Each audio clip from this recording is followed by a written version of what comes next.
Good evening and welcome to this week's edition of Sports Report. On tonight's programme we'll be talking cricket with local umpire Sunil Chamdani, who's recently returned from officiating abroad.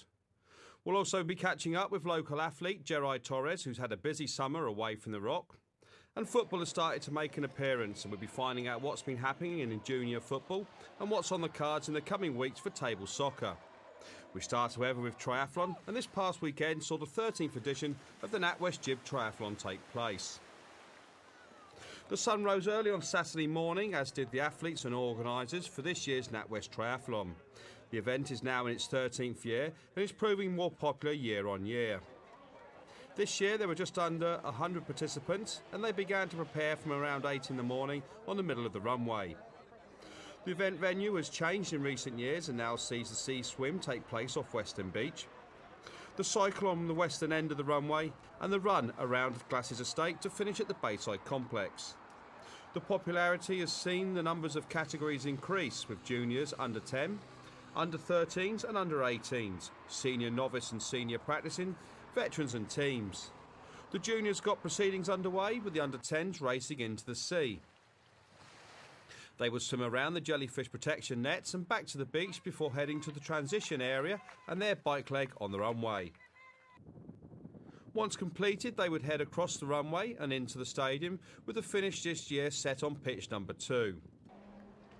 With the under 10s well on their way, the under 13s got their mini triathlon underway, which would see a slightly longer swim, around 50 or so metres to a buoy, before heading back to shore, up to transition and onto the bike leg before heading to the stadium. At around 9:30, the seniors took the start line.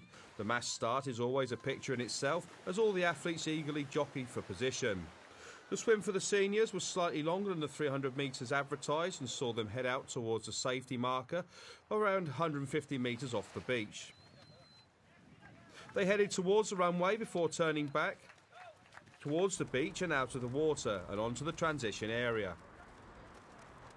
The cycle of around 10 kilometres or so on the western end of the runway heralded very different conditions this year due to the easterly wind, with the competitors flying down the outward bound leg before a long struggle back up the runway. Once the bike leg had been completed, it was a race to the finish, with a steady stream of athletes entering the finish area on pitch number 2. The presentation got underway just after 11, with Gibraltar's leading triathlete and one of the event organisers, Chris Walker, doing the honours as MC. In the under 10s boys, it was Liam Yates who took first place in 8 minutes and 45 seconds, whilst Robin Celestia took the girls under 10 title in 10 minutes and 37 seconds. Pablo Sanchez Granado was first in the 11 to 13 boys in 9 minutes and 34, with Kaya Chameleon the first under 13 girl home. The under 18s men's race was won by Julian Warwick in 32 minutes and 24 seconds. While Island Games swimmer Kate McCulloch was the first under 18 female home, finishing in a time of 37 minutes and 21 seconds. The veterans men's race was claimed by Jose Diego Alba Ramirez, while Dawn McCulloch followed her daughter's winning ways to take the veterans ladies title. This year, for the first time, the senior category was separated between novice and practicing athletes. Antonio Troya Rodriguez won the men's event in 34 minutes and 10 seconds. While Louise Cody took the ladies' title in 30 minutes and 27 seconds, Lizanne Rahman was second, with GBC's own Davina Barbara putting in a creditable performance, finishing in third spot. The practicing triathletes category was keenly contested throughout the 3 events, with the first 3 in the men's event finishing within 16 seconds of each other. Daniel Sanchez Largo was first in 28 minutes and 30 seconds. Timu Kailanen was second, with Island Games medal winner Robert Matto in third spot. And Carolina Garcia Calleja was the first practicing female home in 36 minutes and 39 seconds. And the final presentations went to the teams, with these hotly contested as always. Algeciras A won the open class, while the corporate challenge was won by Hassans. After the race, Richard spoke to Chris Wall from the Gibraltar Triathlon Association. Once again, a great atmosphere for the NatWest Gibraltar Triathlon, and a good spectator crowd building up around the airfields to watch the cycle leg at least. Yes, the spectators is always a problem because this is a very entertaining sport, but it's difficult to find safe areas for everyone to go. You can either crowd Western Beach or endanger the life of a plane or traffic, or you can invade the pitch, and we'll guarantee to tell you off for it. Now, roughly the same number of entries as last year, both local and from across the border. With respect to the recent gold medal at the Island Games, were you expecting maybe a slightly bigger turnout than last year? It would have been nice. Remember, we've had enormous growth in the last 2 years, in the last 3 years. This year it's stalled slightly. There can be a number of reasons for it, but in fact we have had a very good cross-frontier entry this year, and hopefully we'll build up on entries right across the board next. Now, remember last year you had some slight problems with the water contamination at Western Beach. Luckily this year that wasn't much of a problem, but still some things to fight against. Obviously the fact that the Gibraltar Music Festival is coming out soon, you couldn't use the track, but you've managed to sort everything out in the end. Yes, we're always in danger. We're in danger of the beach being closed down, we're in danger of a flight coming in. The reason why we've held it on a Saturday rather than a Sunday is because there's now a Sunday morning flight, so we've had to change the whole day. We were originally promised we'd be able to use the athletics track, but the organiser of the festival decided they needed more time to set it up. All 3 legs are vulnerable to something else going on, but this is the way triathlon works. You have to take advantage of what you can use and do it wherever you can. Now, the NatWest Gibraltar Triathlon is now in its 13th year. It's usually aimed at beginners, but we tend to see the same people coming in, year out, obviously not beginners anymore. And I understand that this year there's been an introduction of a new category called the active category for people who actually do competitively compete regularly in triathlon. Yes, we did introduce it last year. We distinguished between novice and active triathletes. What's happened this year, I fear that a few people have come from over the border and have entered the wrong category, which has slightly pushed up the level of the novices. But Nick Pryor, who finished first last year in the novice, finished 3rd overall this year in the novices, and it's still a race that's worth fighting for. We're glad that we've got this distinction, because we do want to bring people into the sport. Now, in the 13 years that this event has been running, it's really grown massively. It's turned into one of the biggest sporting events of the summer calendar in Gibraltar. I mentioned it last year to Chris Walker in the interview. I'll ask you again this year.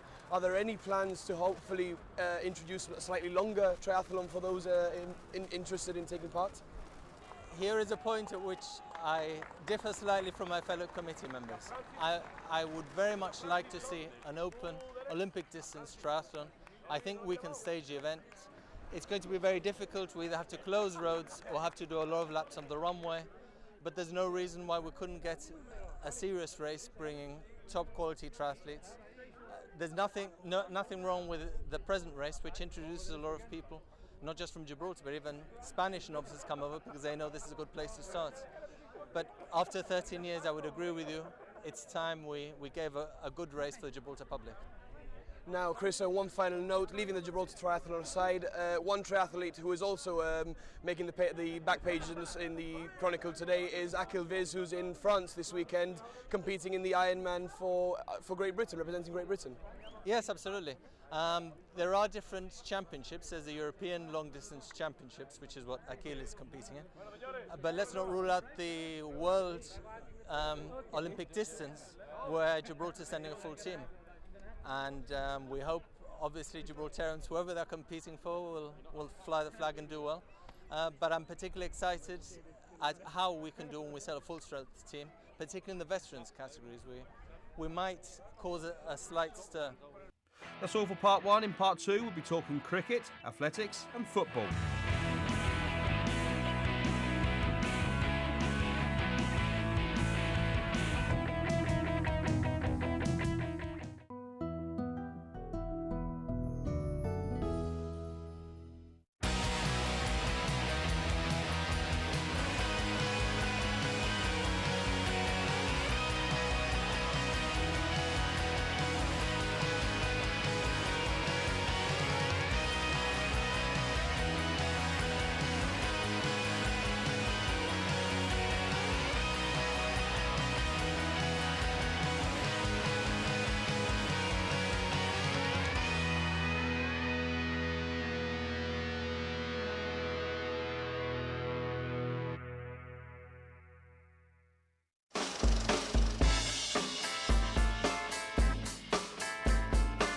Remember to join us every Tuesday at 9 for movie night.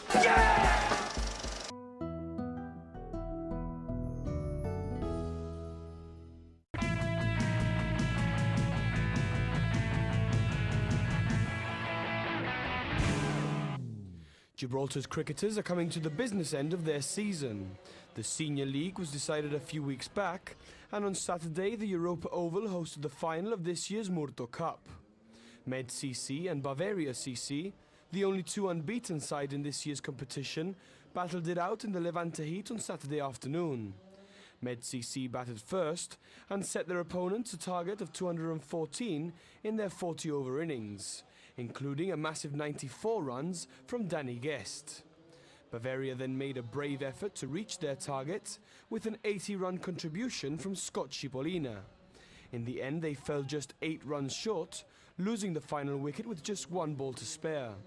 This meant that Med CC retained the Murto Cup for another year.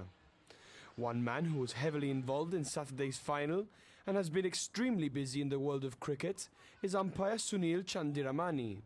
Other than umpiring on Saturday, he recently returned from Ireland where he officiated 2 top division games. I spoke to him after Saturday's game and began by asking him about his views on the final.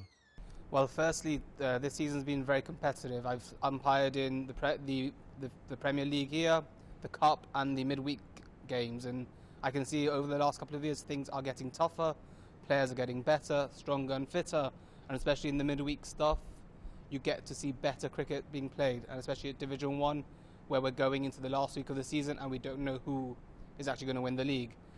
In respect of the Senior League, I umpired bits of it, and again the standard was very, very good and very strong. Now back going to the Cup final that we played on Saturday, as an umpire it was a very good game to play. The teams came out very professionally set up, and in terms of the cricket, the quality is very good. It was a very close game. It was a well-fought game, and towards the end of the game we still didn't know who was going to win. As Med CC won and retained the championship this year, they played a very good game and their fielding was very good, their bowling was very sharp. Bavaria, who were predominantly made up of under 21s and a few older players, played very, very well and played a very strong game, but unfortunately lost a couple of key wickets very early on. I think overall Med CC did deserve to win, and I think it was a very good final, and unfortunately the last competitive Senior League game in Europa points. Now, cricket, as most sports, especially in Gibraltar, tends to struggle to find officials, umpires, referees, depending on the sport. In your opinion, what are the key traits or qualities that a person needs to become a top cricket umpire? I think first of all you need to have concentration. You need to have an ability to take a lot in a very short space of time. When you're at the bowler's end, you're looking at foot positions, where the ball lands, where the ball hits, in the space of about 2 or 3 seconds. Concentration's a big part of it. I think you've also got to be mentally and physically fit to stand long periods of time, especially in Gibraltar, where you're standing at 4 o'clock in the afternoon in 35-degree heat. It does take its toll on you. And finally, I think the quality that you need to have is you have to have very good man management skills. This is something that you get with experience, or something that you've got to test in harder conditions and at better levels, because once you get used to players in Gibraltar, you can manage them very well. But then once you get players that you've never heard or never seen before, things do get a bit tougher. With National Day just round the corner, it's once again the time of the year for Gibraltar sporting associations to hold their National Day competitions. The first association to do so this year was the GFA, and they held the event in the form of a junior futsal fun tournament for under-11s. In total, 12 teams entered the day-long event, representing the majority of Gibraltar's football clubs. Teams were separated into 3 groups, and each group was played on a round-robin basis, with no eventual winner being decided, and every player receiving a medal, ensuring that the emphasis of the event was participation and enjoyment for the kids, who must be eager for the new football season to start. On Saturday, I spoke to the newly elected GFA Junior Chairman, Ivan Oliveira, and asked him how the event had gone. With the new season for both seniors and juniors fast approaching, I asked Ivan what we could expect from the 2013-14 junior season. It's gone very well. The kids have really enjoyed it due to the fact that it's not been a non-competitive competition. It's been organized more as a national week competition, 5-a-side competition, and it's been on the age of the under 11s age group. And the kids have really enjoyed it. Some of the kids have even played mixed with other teams, so it's been quite a nice tournament to play with. Now it's a very similar format to the May Day tournament that you hold, the futsal junior tournament, a much smaller scale. The May Day tournament actually runs over 2 weekends. This is just a one-day tournament, so I'm guessing it's pretty much peanuts to organise compared to the May Day tournament. It's a lot easier because due to the fact also it's only one age group, and also what we've done on this tournament is we've divided into groups. So each it's been divided into 3 groups and they've all played one against the other one. So it's different to when we have a May Day tournament, which is one team plays against another one on a knockout basis. So it's been a lot easier to organise. And as always, obviously the GFA's got the support of most of Gibraltar's clubs that have a junior setup. Yes, it's most of the clubs have supported this event, and I'm sure that they will support this at a later future date also. Now this is the first time that you've, the first tournament or the first event that the GFA Junior Committee has held since your appointment as the new chairman of the Junior Council. Your appointment in fact starts tomorrow, Sunday the 1st of September, but just tell us what we can expect from you and from the rest of the junior setup of football in Gibraltar for the coming season. Well, we expect, first of all, I would like to thank Leslie Askers, which has been the past president of the Junior Football League. And it's a very hard task for myself to step in his shoes now, which I think has left the bar quite high. But most of the season will be the same as other previous seasons, which we will have the tournament on the 5-a-side, the league and also the cups. This year we have already had the teams registered, and this year there's been an increase of 2 more teams, which is now 51 teams in the junior setup. Now we have to register all players, and I would also like to thank my committee today also on helping us on organising the events. Now I'm guessing you don't have an actual date set for the start of the season, as well as obviously the senior football as well, but I'm guessing it's going to be an earlier start than last season because of the laying of the pitch, but guessing maybe October time?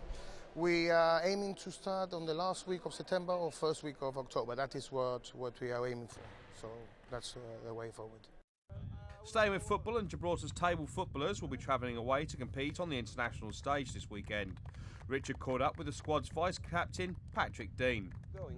Okay, we are going to be leaving to Madrid this weekend, and we are going to be playing in the World Open Cup table soccer, and we will be taking over approximately 10 players to play on the Open individual, the veterans, and also the veterans individual teams. Now obviously with the whole UEFA thing, Gibraltar being accepted into UEFA, it must be great for you as well to be playing on a world stage and being able to wear the GFA shirt proudly as well. Well, yes, we have played frequently on all the Opens in the World Cup, but obviously it's the first time that we are going to be going, being in the UEFA. We don't know how it's going to, if it's going to be good or bad for us, but we'll see once we are there. Now obviously this is the World Cup of table soccer. Just tell us more or less an idea of what sort of nations you can come up against and the top nations in the world of table soccer. Well, we've been told that there's going to be approximately between 550 to 600 players playing in all the categories. But obviously the Italian side, they have about 10 world champions, and they will be playing in the Open, the veterans and the individuals. So I think they are the team to beat, obviously. Apart from that, it's Holland, Great Britain, Scotland, Ireland, Belgium, everybody's going to the World Cup.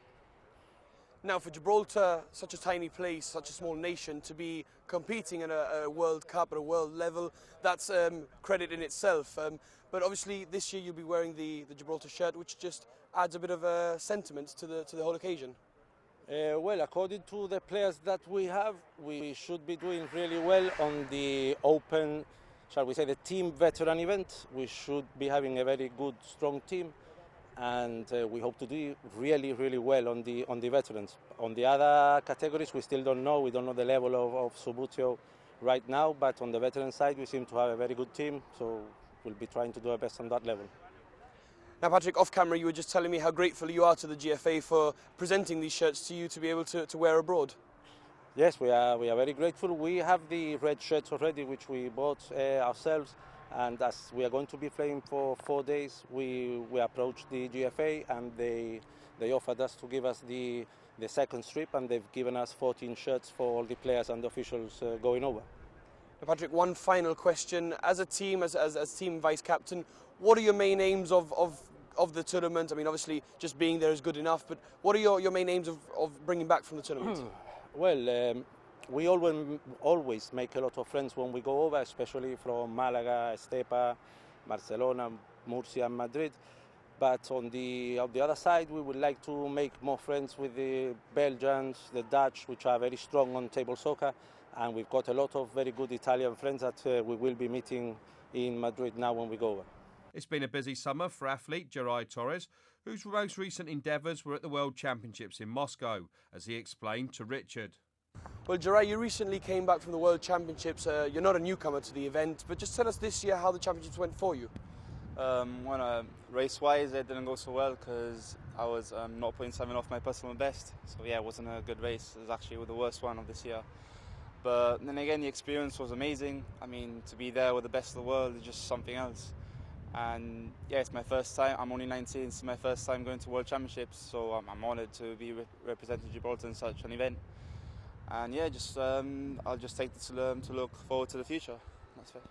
Now, you've mentioned that the times that you actually did weren't probably your best or what you could have possibly achieved, but performances aside, the experience that you bring back from just being able to race on the same track as the likes of Usain Bolt, Justin Gatlin, Tyson Gay, all these mega sprinters, it must be incredible. Yeah, it is. I mean, it was a fantastic experience to be with them. Just to see how they warm up, how they train, I mean, it's completely different. I mean, it's logical because Gibraltar's population is 30,000 and the facilities here, they don't compare at all to the facilities of UK, Jamaica. I mean, that's where the top sprinters train. So, but yeah, I'm going in 2 weeks to Liverpool to university. So hopefully I'll make the most of the facilities and coaching there. And yeah, I'll just improve the next few years.